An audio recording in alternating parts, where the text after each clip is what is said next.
anda coqueteando con cualquier quimera. Ponga pues muchísima atención y aprenderse a todos la lección.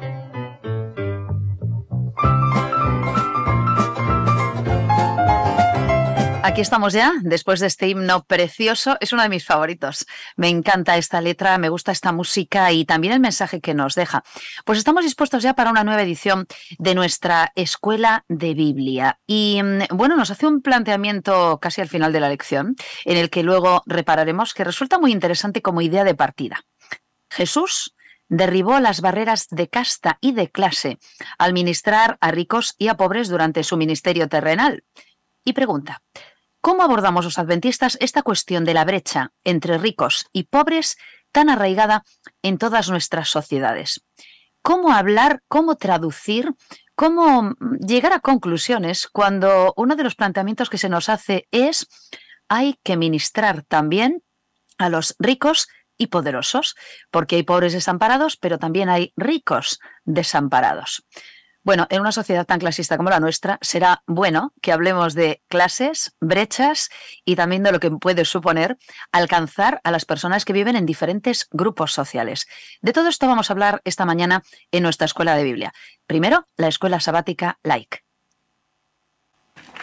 Después de una vida llena de éxitos y riquezas, Steve Jobs, el genio de la informática, el fundador y presidente de Apple, falleció el 5 de octubre de 2011. Al poco tiempo, comenzó a circular por internet una reflexión atribuida a él días antes de su muerte, que decía: en este momento, acostado en la cama del hospital, y recordando toda mi vida, me doy cuenta de que todos los elogios y las riquezas de la que yo estaba tan orgulloso se han convertido en algo insignificante ante la muerte inminente. Las cosas materiales perdidas se pueden encontrar, pero hay una cosa que nunca se puede encontrar cuando se pierde: la vida. Luego comenzó a correr por internet que no había pruebas de que Steve Jobs hubiera escrito eso, que todo se trataba de una fake news, de una más de las tantas noticias falsas que circulan en la web. Pero oigan bien, si es verdad que se trataba de una mentira, ¿cuánta verdad hay en esa mentira? Muchos ricos se sienten pobres porque lo único que tienen en esta vida es dinero, pero no tienen paz, amor ni felicidad. Por eso la misión de Dios también es en favor de los ricos y poderosos. Lección 9. Misión en favor de los poderosos.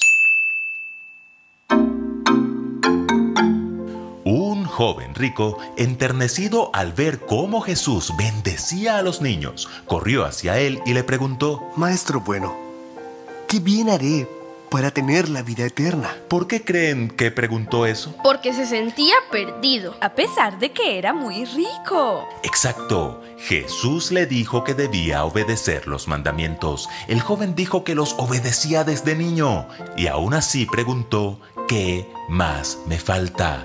¿Lo notan? Parecía que lo tenía todo, pero le faltaba lo más importante. Anda, vende lo que tienes y dalo a los pobres, y tendrás tesoro en el cielo, y ven, y sígueme. Cuando el joven se marchó triste porque tenía muchas riquezas, Jesús dijo que le resulta más fácil a un camello pasar por el ojo de una aguja que a un rico entrar en el reino de Dios. Esto no significa que los ricos no puedan salvarse, sino que si no tienen cuidado, sus riquezas pueden ser realmente un impedimento para la salvación. Pero hay ejemplos bíblicos que demuestran el gran interés que tiene Dios por salvar a los ricos y poderosos. Por eso la pregunta de esta semana es: ¿qué personajes nos dan ejemplo de la misión de Dios en favor de los poderosos? En primer lugar, el ejemplo de Nabucodonosor. En la época del profeta Daniel, Babilonia era el imperio que dominaba el mundo bíblico, y su rey, Nabucodonosor, era el hombre más poderoso de la tierra. ¿Recuerdan lo que dijo un día paseando por la terraza del Palacio Real? Miren la gran Babilonia, que he construido como capital del reino. La he construido con mi gran poder, para mi propia honra. ¿Cómo se llama eso? Arrogancia nivel 10. Correcto. Uno de los problemas más frecuentes en los ricos y poderosos es creer que todo lo que han construido en la vida es por su inteligencia, esfuerzo y talento. Por eso, una de las primeras cosas que Dios tiene que hacer con ellos muchas veces es humillarlos. ¿Para qué? ¿Para avergonzarlos? No, para que entiendan que la verdadera gloria no se encuentra mirando al espejo, se encuentra mirando al cielo. Por eso no había terminado Nabucodonosor de alabarse como un pavo cuando se oyó una voz del cielo. Tu autoridad real se ha quitado. Serás apartado de la gente y vivirás entre los animales. Comerás pasto como el ganado. Y 7 años transcurrirán hasta que reconozcas que el Altísimo es el soberano. Nabucodonosor pasó 7 años viviendo como una bestia del campo hasta que reconoció que él era como un rey de ajedrez frente al verdadero rey, Dios, y que si Dios no le dio jaque mate fue porque quería ganar su corazón para el cielo, y así lo hizo. El corazón del soberbio rey fue convertido para Dios. Pero oigan bien, Dios no actuó solo. El profeta Daniel ya lo había sensibilizado. Había testificado muchos años ante el rey. ¿Lo notan? A Daniel no le daba miedo testificarle a los poderosos de la tierra, y su testimonio dio grandes frutos, porque cuando un poderoso se convierte, todo el pueblo lo advierte. En segundo lugar, el ejemplo de Naamán. ¿Recuerdan quién era Naamán? El jefe del ejército del rey de Siria. Un valiente soldado que ganaba todas las batallas. Tenía el favor de su rey, quien lo hizo rico y poderoso. Correcto, pero ahora estaba perdiendo la batalla más importante de su vida, la batalla contra la lepra. Sí, señoras y señores, los ricos y poderosos también se enferman. En cierta ocasión, los sirios capturaron a una muchacha israelita y la hicieron criada de la esposa de Naamán. Y un día, la muchacha le dijo a su ama: ojalá el amo fuera a ver al profeta que hay en Samaria, porque él lo sanaría de su lepra. A esta muchacha, como a Daniel, no le dio miedo testificar ante un poderoso. ¿Por qué?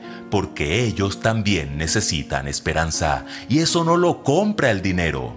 Naamán fue donde el profeta Eliseo y entonces tuvo que aprender otra lección que Dios debe enseñar a los ricos y poderosos: obediencia. Hombres como Naamán están acostumbrados a mandar, mandar y mandar.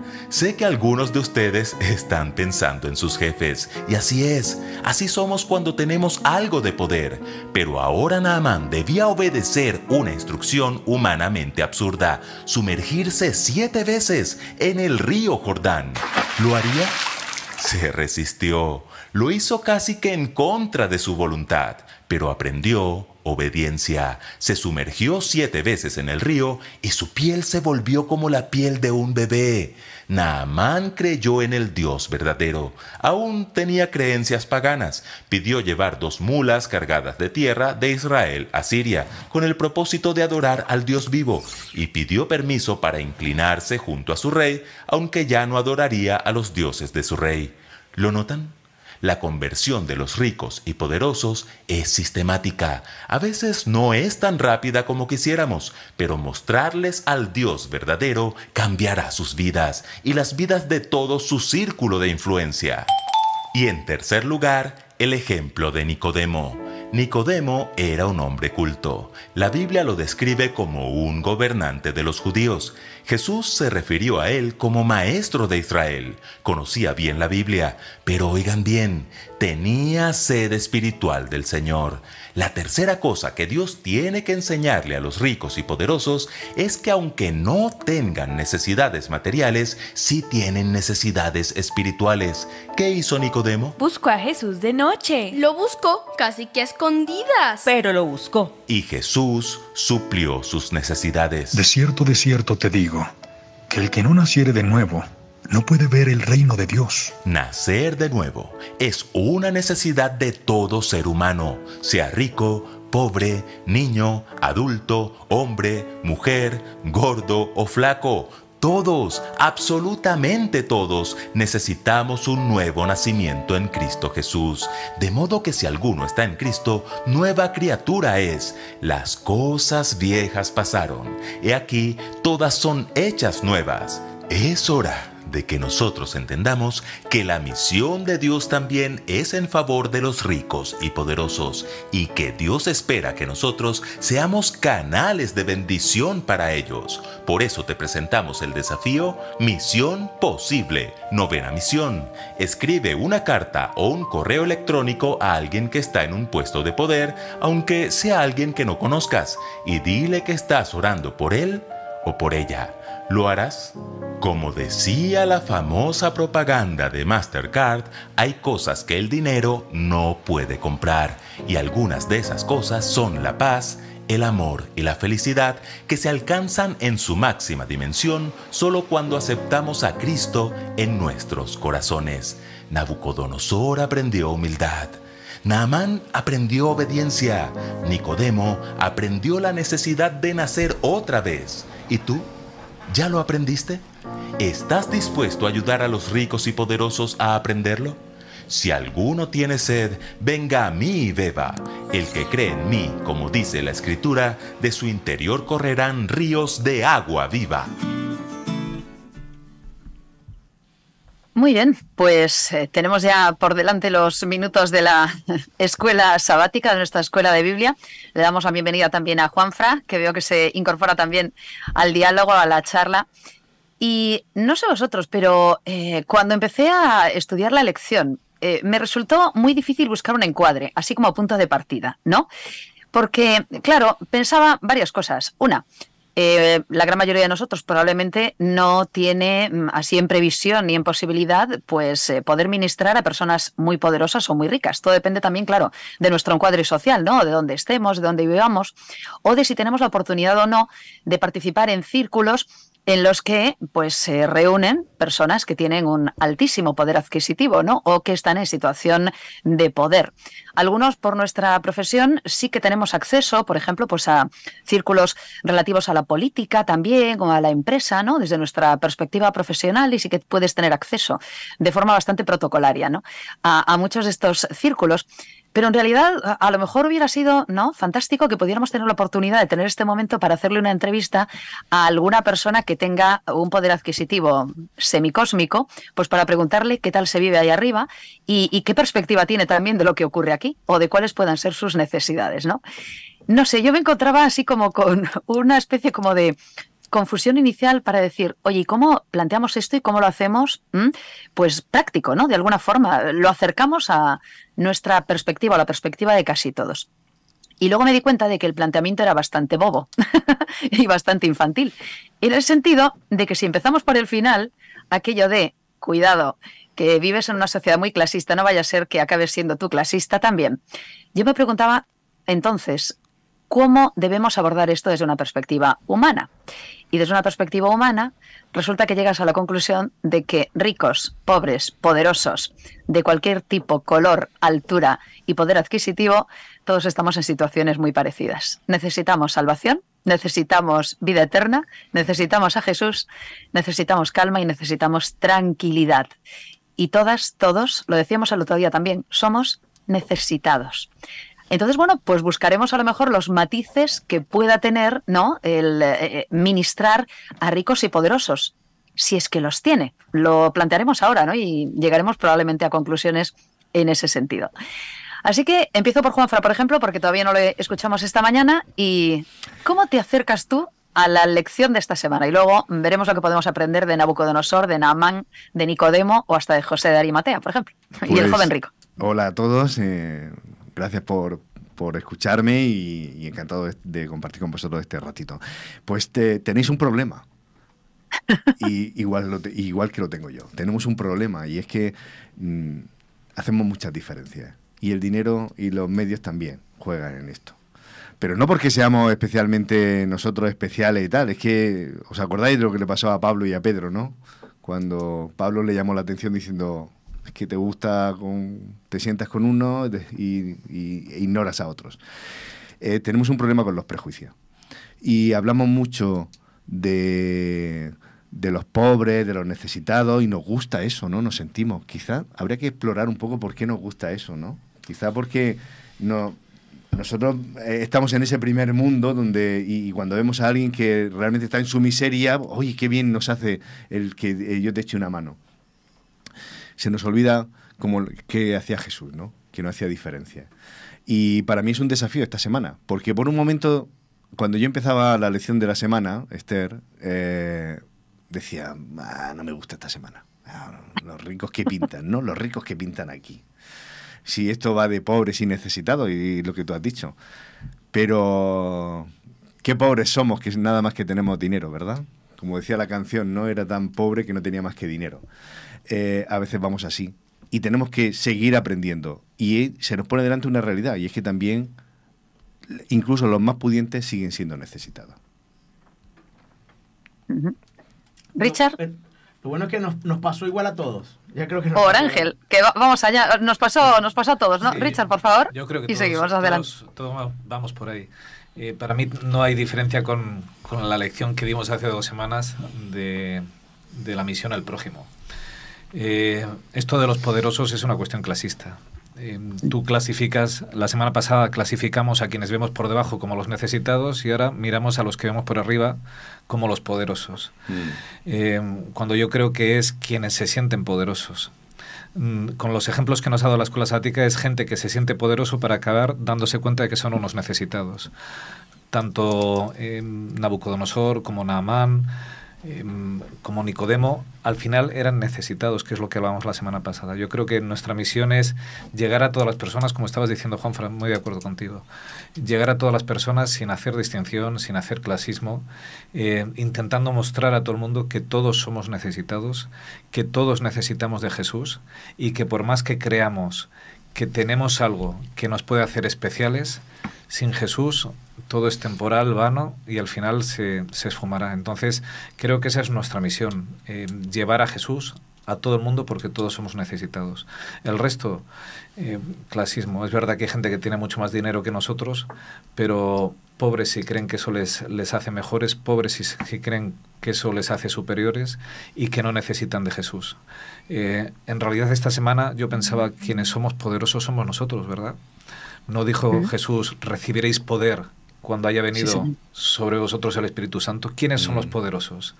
Quienes tienen a Dios de su parte. Entonces, cambiemos de visión ya, dejemos de mirar los clasismos, a ver si somos capaces de ello y cumplamos con esa misión que Dios nos ha dado, que es mirar a todos como somos hermanos, iguales, y llevemos a la gente a los pies de Jesús, que es lo que realmente hace falta. Ahora, Ángel, ¿cómo lo verías para empezar? Es un tema bien contradictorio, porque es que venimos culturalmente, vamos a hablar de toda esa gente que nos escucha por YouTube y quizás algunos no son adventistas, quizás algunos no practican de una religión y entienden que ser bueno es ayudar al prójimo. Y cuando automáticamente dices ayudar al prójimo, ayudas a que crees que está por... No que crees, sino que dices, bueno, a él le hace falta tal cosa. O sea, piensas que es necesitado y automáticamente vas a pensar en alguien que tiene menos recursos que tú. O sea, en términos generales, pensar en ayudar al pobre es lo que realmente culturalmente creemos que es lo correcto. Y cuando de repente empezamos una escuela sabática que dice ayudar al rico. Ayudar al rico. ¿Pero qué vamos a ayudar al rico? Y recuerda, ya va, tengo 2 lecciones estudiando de ayudar al necesitado. Y entonces que te coloquen una imagen donde el rico, poderoso, también es desamparado. Pareciera que son 2 imágenes que no se mezclan. Entonces, chirría, ¿no? Chirría un poco. Y esto es lo que hace la palabra de Dios. La palabra de Dios rompe tantos dogmas, tantos pensamientos que puedes tener tú por cultura, por tradición, por costumbres y pensamientos, como tú dijiste, predisposiciones que tú dices, yo soy bueno porque ayudo al que está por debajo de mí y el que está por arriba, ¿tú crees que no necesita de ti? Y este es el ejemplo súper claro. Estaba leyendo a Elena G. de White, ella en el libro del Ministerio de Curación, tiene un apartado que dice Ministerio para los ricos. ¿Sí? Y hay una frase que dije, oye, ahora me pone en contexto el hecho de que el poderoso y el rico no solamente tiene una necesidad, sino que inclusive me lo pone con una necesidad mayor que el que es pobre y tiene algún tipo de necesidad material o de recursos. O sea, lo pone en peor situación que el que no tiene dinero. Mira la frase, dice: la copa más difícil de llevar no es la vacía, sino la que está llena hasta el tope. Oye, esa frase fue así como, si la escuela sabática me dio un pum con el título, cuando leí esta frase dije, epa, es verdad. O sea, el que tiene, se le es más difícil asumir que es un necesitado. Bueno, tú como médico lo tendrás que saber. Yo creo que no hay peor paciente que aquel que no reconoce su estado, ¿no? El que reconoce su estado, pues se pone en manos e intenta, pero si tú te ves bien, pues no vas a hacer nada por cambiar algo que tú consideras que está bien. Sí, porque claro, es que volviendo al ejemplo del tema de los pobres y el tema del que sabe que está necesitado, en este caso el que sabe que está enfermo, si tú eres pobre, no tienes recursos, confiar en Dios es tu recurso. Confiar en Dios es tu recurso y eres abierto entonces a entender que hay un Dios que provee, que hay un Dios que te beneficia, que es un Dios que te bendice, ¿verdad? Que está por ti. Pero el que ya tiene recursos, el que ya tiene, y quizás esa persona que tiene no se siente superior, no se siente que está bien, pero él siente que algo le falta. Hay mucha gente con poderosa, hay gente con dinero que siente que algo le falta. Me pasa todos los días, sí. Oye, y tú sabes, Ángel, y le damos paso a José, y tú sabes que yo empezaría a discrepar por ahí a lo mejor, quiero decir, porque al final ese planteamiento global que estás haciendo es un planteamiento muy habitual que quizás es bastante más incierto de lo que pensamos, ¿no? La lección también nos dice, cuidadito, no vaya a ser, porque luego buscaremos alguna aplicación, ¿no?, de lo que puede ser la experiencia de los poderosos en la Biblia. No vaya a ser que tú seas tan arrogante, aunque creas que no, como Nabucodonosor nos dice. Las personas que no tienen posibles o que no tenemos posibles, claro, porque se supone que todos estamos hablando como si fuéramos todos, comillas, clase media, ¿no? Siempre hay gente por arriba y gente por abajo. La pregunta sería dónde estoy yo, que no lo sé.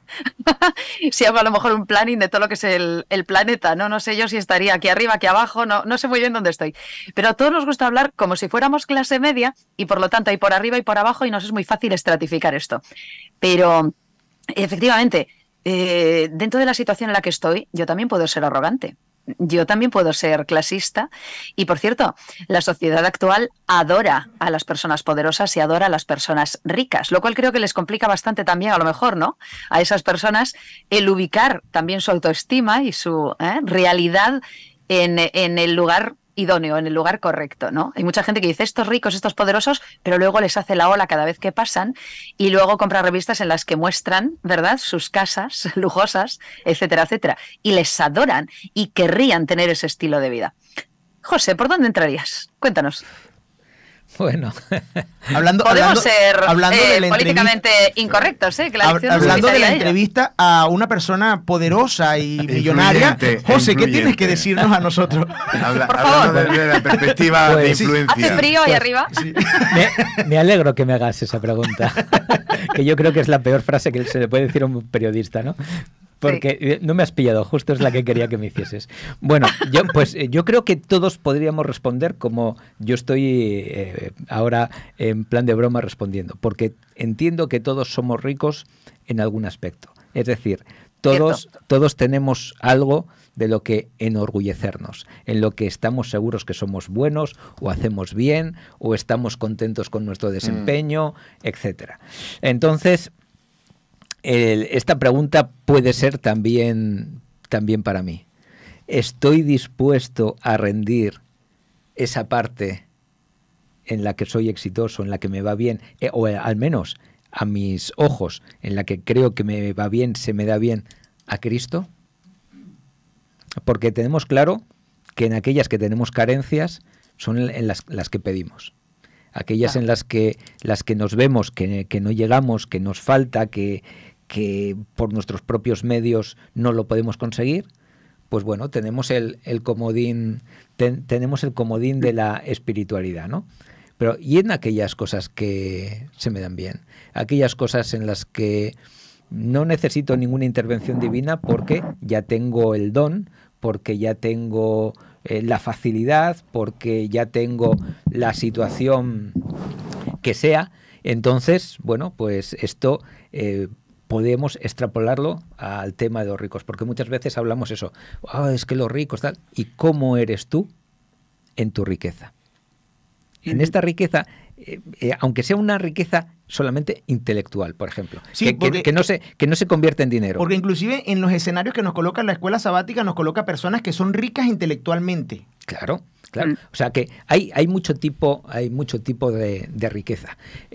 Hace unos años, ahora en España ya no es tan común, pero hace unos años una persona que tenía una carrera pues universitaria, bueno, es ya alguien respetable y tal. Otro nivel. Y que además te podían decir, ¿quién eres tú para decirme a mí si yo soy?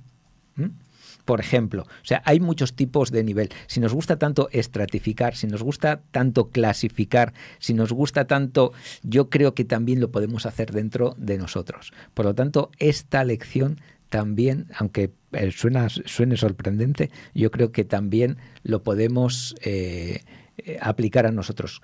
¿Cómo soy yo? Y perdonadme que suena chiste, pero ¿cómo soy yo cuando recibo la paga extra y soy un poco más rico? ¿En qué empleo yo ese poder adquisitivo de más que tengo? O ¿cómo soy yo cuando me he leído 4 libros? ¿O cómo soy yo cuando tengo un título? ¿O cómo soy yo cuando tengo un trabajo mejor retribuido que la media? Es decir, para aplicarnos esta lección no hace falta ser ricos, hace falta ver cómo me comporto yo cuando en algún momento determinado del año, ya no te digo de mi vida, del año, resulta que, mira, he cobrado las comisiones, he cobrado la paga extra y he cobrado el sueldo. Soy capitán general. Y ahora me voy a dar un homenaje aquí o voy a hacer no sé qué. Y al final, ¿en qué piensas? En ti. Pero después, cuando ves a Nabucodonosor decir, mira lo que construí, mira lo que no sé qué, este Nabucodonosor, y cuando tú dices, pues mira, es que yo hice esta reparación o cambié los baños o hice tal, al final es a tu nivel. Por lo tanto, no nos equivoquemos. Nosotros podemos ser fácilmente los ricos de esta escuela sabática. Oye, y sumo una idea más y por favor continuemos. El tema del dinero, pero del poder también, es decir, de la idea que podemos tener de poder, ¿no? Porque, claro, nosotros partimos a lo mejor de prejuicios, ¿no? Prejuicios, hemos hablado de aporofobia en algún momento, ¿no? El odio hacia el pobre, pero también podemos hablar del prejuicio hacia el rico, porque yo me preguntaba, ¿realmente sería necesario que dedicáramos una lección a hablar de misionar a los ricos y poderosos? ¿Por qué razón y con qué excusa? Hombre, ¿de acuerdo? Porque a mí me sigue... Es muy injusto. Es muy injusto. Me sigue costando encontrar la excusa. O sea, ¿de acuerdo? Para hacer un ministerio diferente. Aquí están bien, aquí lo están pasando bien y luego van a tener derecho a la tierra nueva, hombre, ¿no? Por ejemplo, pero fíjate, yo voy a otra línea y por favor continuemos antes de que se me vaya la idea. Perdón. Sumaba también lo del dinero, pero sumaba también la idea de poder. Es decir, hablamos del poderoso con Rin Tin Tin y con el prejuicio del poderoso, pero pregunta, ¿quién no quiere tener poder? Hay personas a las que le das cierto poder en la asociación de vecinos, ¿no? En la comunidad. Hay personas a las que le das cierto poder, en una congregación eclesial, poder lo que ellos entienden por poder, claro, o ellas. Les das cierto poder a nivel social, le das cierto número de likes. Esta semana hablábamos del Día Mundial del Influencer y de lo que algunos son capaces de hacer por conseguir que les sigan 100.000 personas o 1.000 personas o 3 personas. El mundo está buscando poder, la gente sigue buscando poder. Es curioso, buscamos poder, pero luego hablamos de los poderosos con prejuicio y con una connotación negativa, ¿no? ¿En qué quedamos? Porque en realidad todas y todos, de alguna forma, también buscaríamos nuestras pequeñas parcelas de poder, ¿no? ¿Cómo enlazamos todo esto también? Juanfra, ¿nos decías algo? Tenemos un juego perverso, los cristianos Ahí está. de las comunidades como las nuestras, porque como en las comunidades, en las iglesias protestantes tenemos acceso al púlpito. Esto por ejemplo, en la iglesia católica no pasa, porque ya se tiene asignado quién es el que manda, ¿no? Pero en la iglesia protestante, como es algo rotatorio, y hay quien acoge el púlpito y no lo suelta. Y es su ámbito de poder y de influencia. Ahora vamos a ponerle, además, que tiene dinero, que tiene, oye, está bien situado y tal, imaginaos, ¿no? Lo que alguien puede ponerse la camiseta de decir, yo soy el mejor, además soy el más bendecido, por Dios, fijaos, ¿no? Seguidme. Hay un tufillo en la escuela sabática que no me convence. Y yo quiero preguntaros si es cosa mía o os parece que se ha traslucido en los días de la lección. Y es, ¿para qué queremos ir a evangelizar a los poderosos? Que en principio están menos necesitados, porque nosotros somos una iglesia que tenemos que estar enfocados realmente en los pobres. No solo los pobres de espíritu, sobre todo hay que estar a atender solidariamente pues las catástrofes, en los que no llegan a final de mes, en que realmente está pasando un apuro, y ahora que llega el invierno aquí, donde nosotros estamos, pues y vas por la calle y te conmueve la gente pidiendo en la acera o acostada en un saco de dormir como con cartones en un portal. Eso nos conmueve nuestro espíritu cristiano y dice, ay, tenemos que hacer algo. Y dice, no, los ricos no necesitan. Y yo os pregunto, ¿no hay un tufillo a... Sí, hay que evangelizar a los ricos para que me sirvan a mí, para que sirvan a nuestros fines de iglesia, para instrumentalizarlos, para que nos ayuden en esto de la difusión del evangelio? Es casi como, vente a mi iglesia, pero realmente lo que quiero es tu influencia, tu cartera, tu acceso a otros ámbitos de poder, que yo qué sé, a mí me gustaría evangelizar a un futbolista para que me dé entradas todos los domingos al partido de turno, para que pueda ver los clásicos, ¿no? ¿Para qué queremos ir? Yo me pregunto, ¿no? ¿Para qué queremos ser al rico en nuestra iglesia? ¿Por él o para servirnos de él? Y yo es algo que no me ha quedado claro en la lección de escuela sabática, a lo mejor es una cosa mía, por eso os pregunto. Bueno, realmente yo creo que es por él, ¿no? O sea, es por él. Realmente la escuela sabática... Amén, amén, si es así. Sí, amén. Es que es así. La escuela sabática nos lleva a un solo concepto o una sola cualidad del poderoso y el rico, y es la arrogancia. O sea, ese es nuestro blanco a la hora de... Porque cuando quitas eso, consigues una persona exactamente igual a cualquier otra que necesita del evangelio. ¿Lo ves? Entonces, realmente nuestro objetivo de ministrar a una persona poderosa es que esa persona poderosa pueda quitarse ese muro que lo separa de Dios. Ese muro que no te deja. Yo creo que, y claro, obviamente, Dios le da dones, ¿sí? A todos. Quizás no eres, como dice José, no eres rico de recursos, pero eres rico intelectualmente. No, y que Juanfra también de eso. Sí, Juanfra también. Sí, millones. O sea, que yo soy aquí el necesitado. Justamente, tú has llegado ahora, eres un aprendiz. Pero estás dentro del círculo virtuoso. Llegarás. Algo se te pegará, ¿eh? Sí. Lo que estás comentando es porque, fijaos, si es tan abordante esto, ¿no? Porque cada vez vamos a tener, en nuestro primer mundo, cada vez tenemos menos necesidad. Y está profetizado, ¿no? Creemos tener menos necesidad. Nos reconocemos dentro del equipo pero ese creer tener, sí. ese es claro, arrogancia. Claro, pero es lo que decían, lo que estamos diciendo antes. El enfermo que se cree que está sano, mal diagnóstico, o sea, mal pronóstico va a tener en su enfermedad. Que la semana pasada, que estaba en un pequeño encuentro de misiones, una de las cosas que dijeron era que nuestra Europa querida, nuestro primer mundo, nuestros países occidentales, está cambiando la visión dentro de nuestra organización, dentro de la Iglesia Mundial, porque está convirtiéndose, entrando en los planes como una zona geográfica de misión. Es decir, creíamos que estábamos convertidos, creíamos que el Evangelio aquí había tocado tope, creíamos que no había nada que hacer aquí, que había que irse, no sé, a sitios lejanos de África o perdidos. Y resulta que la misión, y hablamos de misión, está aquí entre nosotros. ¿Y sobre qué? pivotamos. ¿Sobre qué? Pues resulta que hay mucho descreído. Resulta que el agnosticismo, el ateísmo, la espiritualidad de otro... Es decir, ese hombre posmoderno del que a veces decimos nosotros y aquí y nos reconocemos dentro de esa etiqueta en el que sí, yo sé que hay algo, pero... Y salen muchos los... mi vida es muy complicada, no me compliques tú más, ¿no? Y además con muchos argumentos y muchas tal, no, sí he leído mucho, ¿no? Eso es a lo que nos tenemos que enfrentar.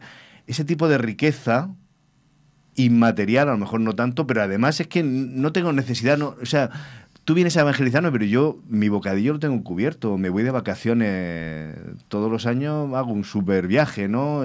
Cambio de coche cada 4 o 5 años, es decir, ¿qué tipo estamos hablando? Y sin embargo, ¿necesito ser evangelizado? Pues sí, esa necesidad de nuestro entorno, y resulta que lo tenemos más cerca de lo que pensamos. Y a mí me fue un poco así un golpe de realidad, diciendo, yo a veces creo dar para las misiones, decir, bueno, esto para los niños de la India, ¿no? El Domund.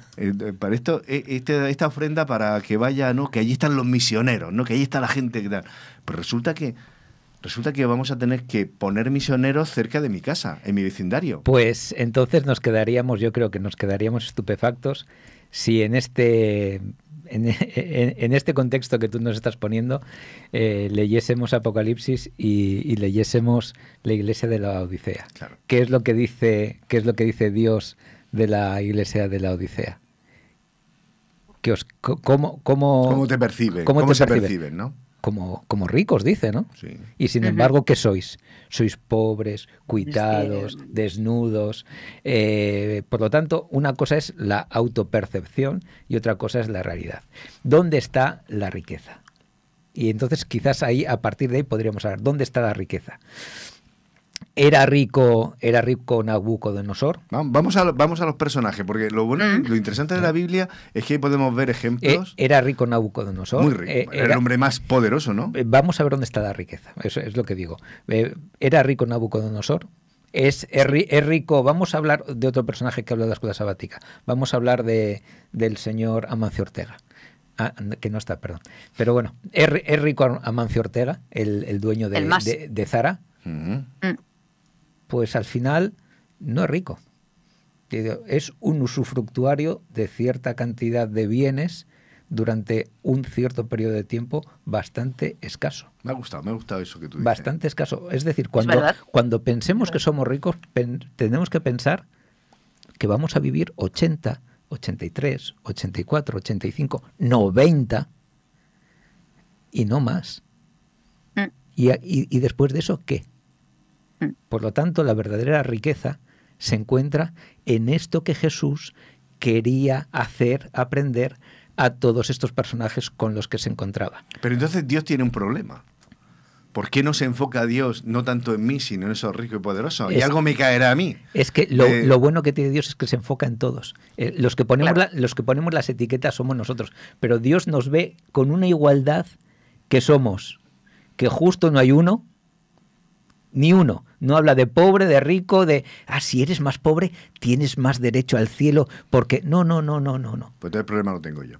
Sí. Es que seguimos trufados de prejuicios. Totalmente. Es que somos una cultura tan clasista, y resulta escandalosamente doloroso que a lo mejor lo planteemos desde nuestra propia perspectiva, desde la perspectiva del creyente. Por cierto, Jesús en su momento anduvo con gente de todos los tipos bueno, pues era muy práctico contar también con personas personas pudientes, personas con dinero que también ayudaban también, y en la Biblia tenemos algún ejemplo al respecto, con sus bienes también, pues para seguir predicando el Evangelio y para que Jesús pudiera vivir también y pudiera, en verdad, mantenerse junto a los discípulos con los trabajos que iban haciendo. A lo mejor pensamos que en las iglesias del mundo no hay gente rica. Y menos mal, ¿verdad? Pues que también con sus dineros y con su influencia, pues también ayudan a que esto vaya funcionando.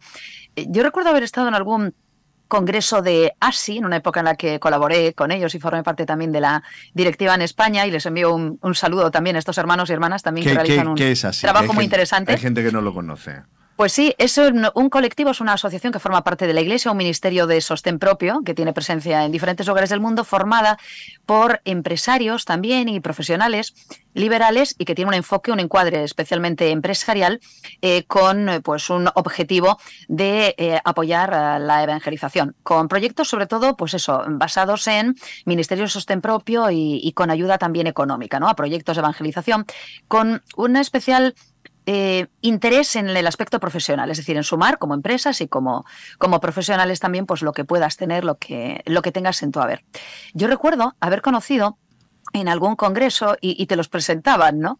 Pues a personas con muchísimo dinero. Conocí a una pareja norteamericana cuya profesión, cuyo trabajo consistía en comprar bancos.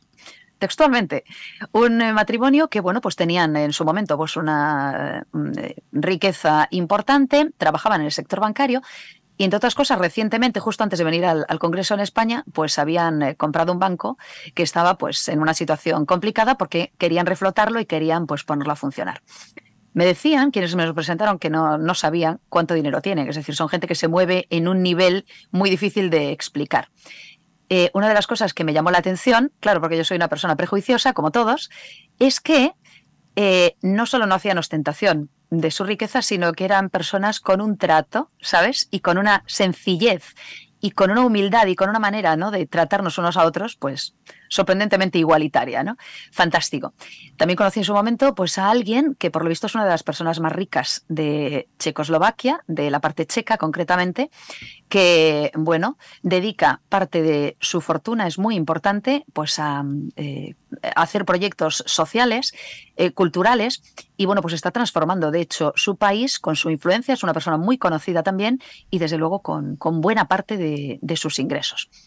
Es decir, esto ocurre, están por todas partes, están a nuestro alrededor, forman parte también de nuestra congregación y sin embargo seguimos hablando en estratos, en esferas, ¿no? De necesidades especiales de los ricos, necesidades especiales de los pobres. ¿No seguimos siendo nosotros los que estamos equivocados? Totalmente. Tú hacías referencia a este tipo de personas. En la escuela sabática se nos pone el ejemplo del joven rico. Y me gusta mucho porque si nos enfocamos en cómo trataba Jesús, vamos a estar en la orientación correcta. Jesús se movía sin problema ninguno en un ambiente con muchos recursos y un ambiente sin recursos. Y estaba tan cómodo y quería tanto a la gente que no tenía nada que ponerse y que apenas tenía que comer y compartía con ellos. Imaginaos, pero marginados, que es donde más se enfocó. Y también era capaz de sentarse e ir a una fiesta de un rico y tal. Y la característica de todo eso es que cuando Jesús salía de allí, aquello había cambiado. Aquello, el día anterior era de una manera y cuando Jesús estaba presente, a partir de entonces, cambia. Se mueve sin problema ninguno, es lo que tú dices. Nosotros enseguida hacemos clases, segmentamos, hacemos, no, yo de aquí, estos mejores que los otros, hacemos, no, le ponemos etiquetas. El joven rico se acerca a Jesús con la misma necesidad. Ese joven que tiene más que de sobra. Todos. Me llama mucho la atención, porque da pena cómo termina. No es una historia bonita, no. Pero ¿cómo se queda el entorno? ¿Qué tengo que hacer, Señor? Si todo esto lo voy cumpliendo, ¿qué tengo que hacer? Pues vende lo que tienes, comparte. ¿Por qué le dice eso Jesús? Yo me he estado preguntando. Este chico, este joven, que tenía más que de sobra y era rico, porque era un joven rico, estaba acostumbrado a conseguirlo todo a base de talonario. Y no es que, sino que si quiero algo, pues lo compro. Si necesito algo, lo pago y accedo a ello. No tiene mayor historia. Oye, es lo justo, ¿no? Y yo decía, ¿no es eso también lo que nosotros tenemos en nuestra ADN? Oye, si quieres esto, trabaja, esfuérzate y una vez que lo tienes, es justo que lo pagues y te lo den. Y Jesús parece que quiere algo más de todo esto. Es decir, deja de mercantilizar, porque incluso si aplicamos esto a la vida espiritual, es como que queremos comprar la salvación. Hombre, yo con los diezmos es lo que estoy intentando conseguir. ¿Verdad? Claro. ¿Verdad que un poco... Y no solo cuestión de dinero, sino a veces con nuestras buenas obras, con lo bueno que soy, con los años de servicio a la iglesia, siendo un buen esposo. con lo que me he sacrificado yo. Si en realidad estaba enamorada de la vecina, al final me casé porque tal, pero yo he sido un buen esposo después de todo, me he sacrificado, ¿no? Me tienes que recompensar, ¿no? Vete a saber las posibilidades y las combinaciones de las que somos capaces, pero en el fondo Jesús le quiere limpiar el espectro a este joven rico diciendo, ¿qué es lo que necesita? ¿Qué es lo que no necesita? ¿Qué es lo que te está obstaculizando? Eso.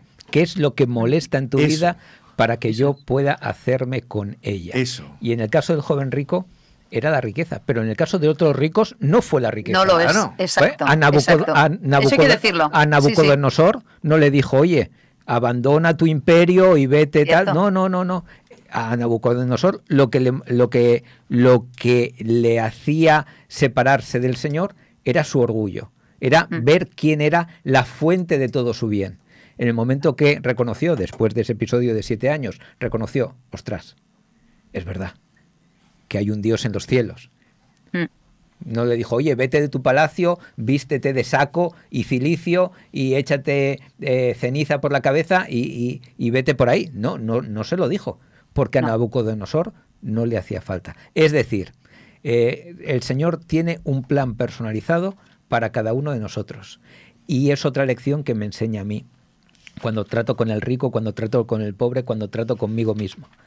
El Señor tiene un plan personalizado cada uno. El Señor no le ve como rico, no le ve como pobre, no le ve como lo que sea. Le ve con las necesidades que tiene, con las carencias que tiene y con los obstáculos que tiene que quitar de su vida para que el Señor se haga dueño de esa vida. Aquel chico se fue triste. Claro. No estuvo dispuesto a quitarse lo que le estorbaba. Él fue a renunciar. Él ¿no? fue a comprar. Él fue a comprar, no pudo comprar lo que quiso y se puso triste. Es la acción-reacción de todo consumidor. Vamos a Nicodemo, si os parece, porque Nicodemo es rico de otra manera y es rico, aparte. Y es rico. Porque está muy bien situado, ¿eh? Es un influencer de la época, le dejan el mejor sitio. Hombre, Nicodemo, todo el mundo quiere ser amigo suyo y tenerlo en su agenda de contacto. Yo me voy de cena una vez a la semana con Nicodemo, ¿eh? Si estuvieras con... Es que la respetabilidad es otra parte del matrimonio, claro, del patrimonio. Exactamente. Miembro del Sanedrín y además muy bien situado económicamente, pero... Y un tío culto, es una persona... estudiosa, cuando daba un discurso haría callar a la gente que estaba en torno suyo diciendo, calla que habla Nicodemo, ¿no? Que habla el maestro. Y sin embargo hay algo que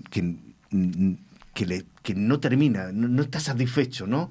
Ve a ese nuevo maestro y dice, aquí hay algo, ¿no? Y no sabe ponerle, pero de todas formas, ¿cómo se la juega? No me voy a jugar mi respetabilidad, que es la parte que más me gusta de todo lo que tengo, y déjame que vaya por la noche, déjame que vaya cuando no me vean, cuando el maestro esté solo, y vamos a ver ahí de lo que saco. Pero te pone a un Nicodemo que sabe que algo le hace falta.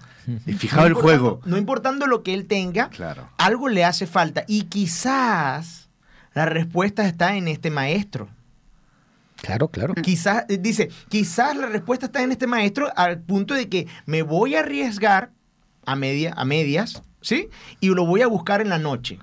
Entonces, aquí hay algo que con la gente influyente, rica, poderosa, bien situada, dice, bueno, como cristianos, como iglesia, vamos a acercarnos a ello. Yo digo, Jesús me descuadra, porque Jesús ve más allá de donde nosotros no somos capaces de ver. Esa es la clave, porque Dios ve el corazón de cada una de esas personas, ver la real necesidad fuera de los recursos que tenga, pues la real necesidad. También lo hace con Cornelio. También claro, lo hizo con Cornelio. Cornelio era una persona rica, ¿verdad? Y él sabía el corazón de Cornelio. Y él no solamente manda comunicación directa de Dios a Cornelio, sino que manda a alguien a ministrar a Cornelio. Entonces, Dios sabe que existe en esa élite o en esa gente que se puede estar cubierta por riquezas o que puede estar cubierta por conocimiento, que hay gente que tiene un corazón dado a estar con Dios. Pero si no estamos nosotros para ministrarle a esa persona... Quizá empiezan los problemas por pensar que mi iglesia necesita más como lo digo, muchas veces estamos enfocados en bautizar a gente, en que las listas de mi iglesia aumenten, más que en enfocarnos como decía Jesús. Jesús quería transformar. Jesús da igual, no estaba preocupado por si te apuntas en una lista o tienes el carnet de esta o cual confesión. Él quiere que tu vida cambie, Él quiere que tu vida sea transformada. Y con Nicodemo, porque además Nicodemo, que era listo, quiero decir. Él cuando le pregunta a Jesús, no lo hace en plan personal, que eso también es una cosa curiosa. Él dice, sabemos que tú eres un maestro. ¿Sabemos? Lo dices por ti, o ahí junta en grupo, lo habéis debatido en una comisión. ¿Quién sabe si yo soy nadie que hace los milagros como tú? No, pues Dios seguro que está con él, ¿no? Claro, lo que pasa es que en esa época no se había todavía inventado la frase. Un amigo mío dijo... Entonces, por eso se dice... Claro. Porque si no, Nicodemo me ha dicho, tengo un amigo que me ha dicho... Que tú eres maestro, ¿sabes? ¿Me entiendes?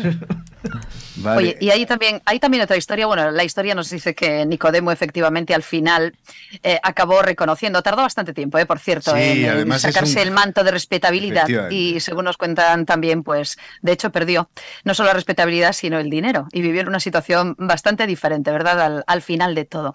Pero hay un personaje absolutamente maravilloso también en toda esta historia que también nos deja una lección distinta, ¿no? En la lección, otro tipo de poder, pero también otro tipo de ministro. Me lo acabáis de recordar por aquello de quién va a ministrar.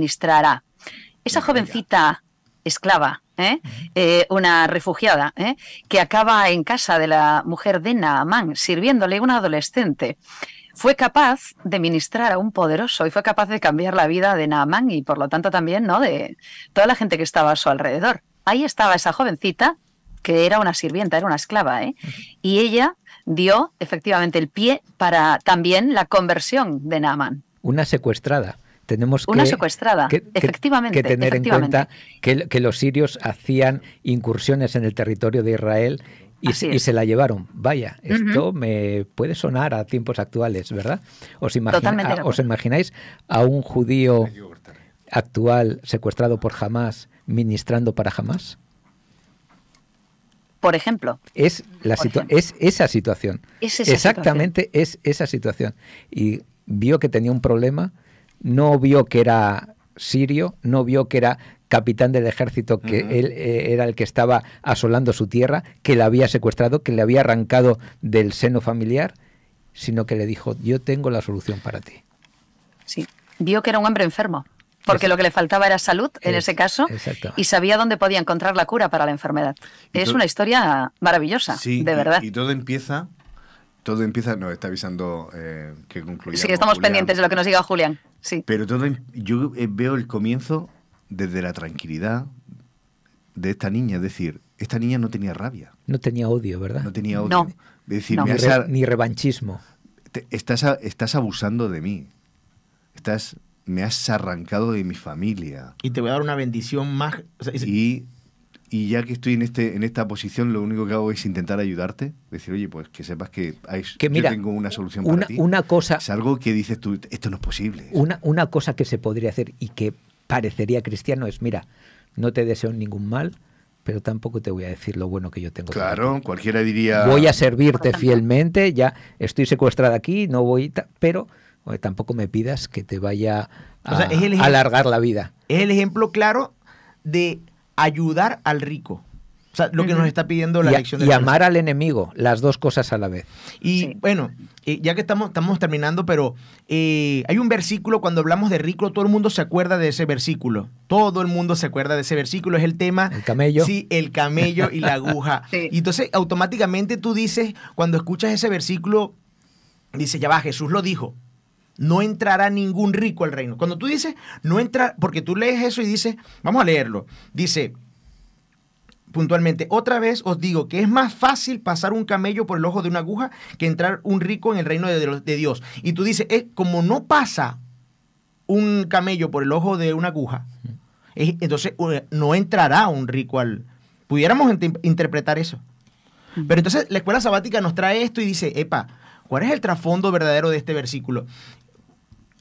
¿Verdaderamente no entrará un rico? Yo creo que no. No. Yo creo que no. ¿Sabes que yo empecé a investigar sobre este tema? Cuando vemos esta metáfora y digo... y puedo justificar mi respuesta. Y entonces empecé a investigar Sí, y resulta que el ojo de la aguja no se refiere a una aguja, se refiere a una puerta, ¿verdad? En la gran portada de Jerusalén. Entonces, pero para que el camello entrase, o sea, que sí entra el camello a través del ojo de la aguja. Pero que no entra. Pero ¿qué tenía que hacer el camello? Uno, tenía que arrodillarse, tenía que dejarse tumbar. O sea, es un tema de, así como si el rico es el camello, lo primero es arrodillarse. O sea, desquitarse ese manto de arrogancia, como hizo Nabucodonosor, que llegó a lo último.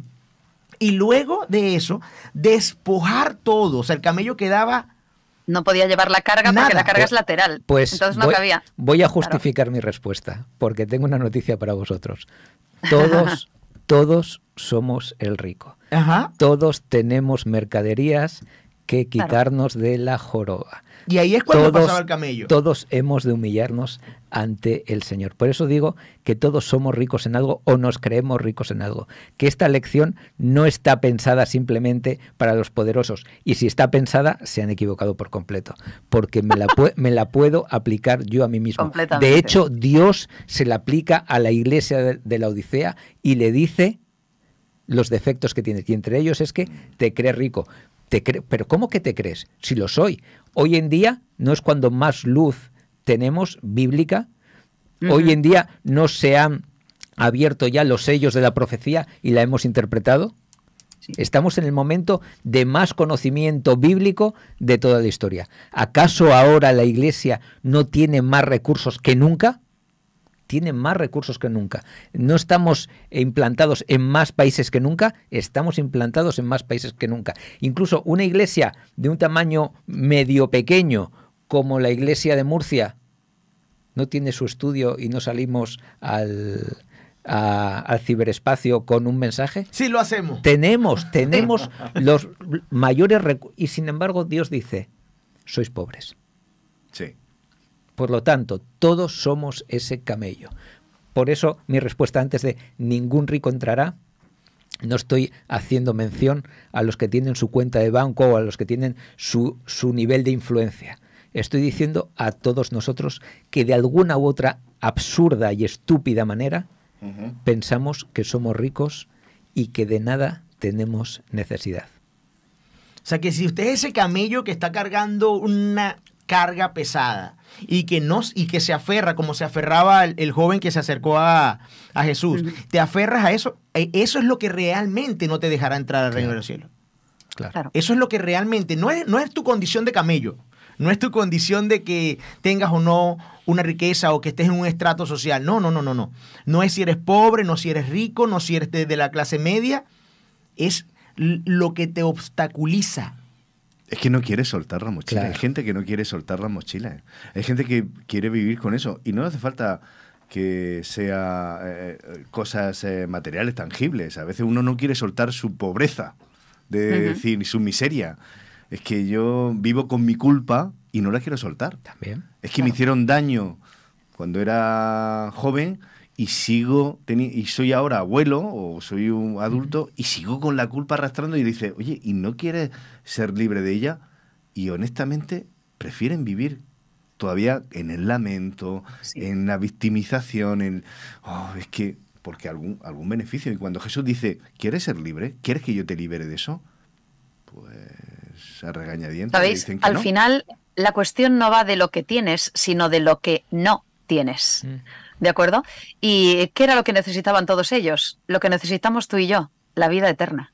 ¿Qué es lo que necesitaban ellos? Buscar un sentido, buscar una razón a la vida.